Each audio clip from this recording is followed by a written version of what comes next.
2 days ago, someone commented this on one of my videos. Now, I'm a glass half full kind of guy. I love talking about the positives, but I get your point. So in today's video, I'm going to be looking at the 5 barefoot shoes that I would never buy and why. The very first one is the OG of barefoot, and it's from a company that really started the barefoot movement, Vibram. Now, if you know anything about Vibram, they came out initially with the 5-finger shoe, which is what I'm going to be talking about today, the men's 5-finger specifically. This isn't just hate. I've owned several pairs of Vibrams. They were the very first barefoot shoe that I ever wore back in maybe 2011. I still remember going on my very first barefoot run. I think I ran like 2 kilometers, weighing about half what I do now. And I legitimately thought my Achilles was about to erupt, explode. I paid no interest whatsoever to how to transition to barefoot shoes. I just tried doing it. It did not go well. But my bugbear with the Vibram 5-finger shoe is that they have not evolved at all. Like, yes, they've come out with some new textures and patterns and stuff like that, but they're still fucking hideous shoes to look at. I've got them up on my screen at the moment, and they're just not pretty. You look at them and you think to yourself, the person wearing those shoes is a bit weird. They're probably in some freaky deaky shit. They just really stand out. And I think that the barefoot market on a whole has come so far now, it's really becoming quite tricky to spot the shoes that Vivo and brands like that are coming out with now. Vibram just looks a little bit out of place. So not only do they look a little bit stupid, those 5 fingers, they're such a pain in the ass to put on. Yes, I understand the logic behind it. It gives your toes individual space and freedom to move, but it kind of doesn't at the same time. If you've ever worn them, you know that the toes are actually kind of rigid. It's like putting your toe into an arm cast almost. It's got, yes, more mobility from the other toes themselves, as maybe you get in normal shoes, but like, you know, there's no incredible mobility gain that you get. It's also so annoying and hard to try and manhandle your toes into these every single time you want to put them on. The socks that you have to wear to be able to wear these are stupid. If you don't bother with the socks, they end up stinking. There's a lot of things that I dislike about this shoe, but most of all, they look stupid. They haven't evolved at all. The socks that you have to wear to be able to wear these kind of shoes look ridiculous. They're a pain in the ass to wash. Trying to sort them out after they come out of a washing machine, no, count me out. So the very first shoe that I absolutely hate is the Vibram 5-finger. I've owned loads in the past, maybe 2 or 3 pairs, and I would never wear them ever again. The second barefoot shoe that I absolutely hate, I loathe it, is the Novus men's from VivoBarefoot. Now this is shooting real close to comfort. I love VivoBarefoot. I think they do a lot of good for the barefoot space, but the Novus, I think that they've just missed the mark on this one.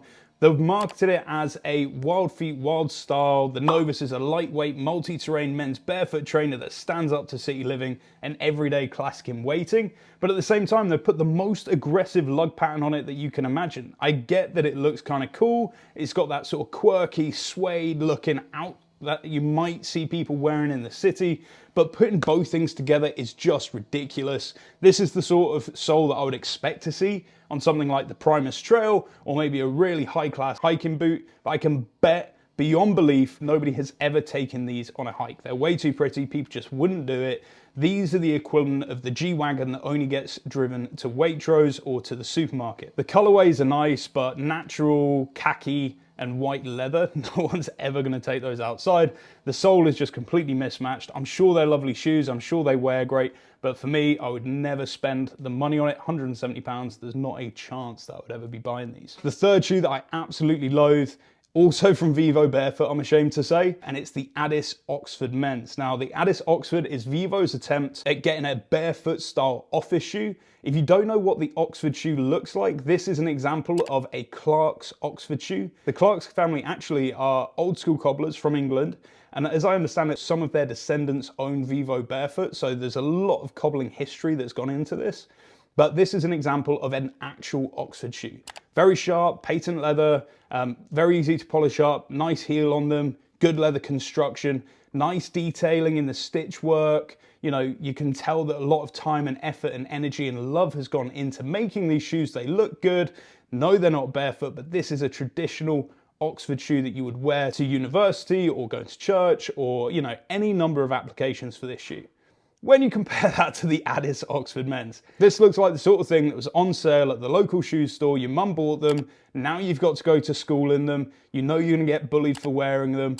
That's the sort of look these shoes have got. I mean, if we look at the stitching, if we look at the profile, anything and everything about these shoes, they just don't look anything like it at all. Yes, they're made from leather, from what I understand, but at the same time, like, where are you going to wear these? If I was at an occasion that called for an Oxford shoe, be it a funeral or a wedding or whatever, you wouldn't get away with wearing these shoes. They do not look like they've put enough time, effort, and energy into actually making them look like an Oxford shoe.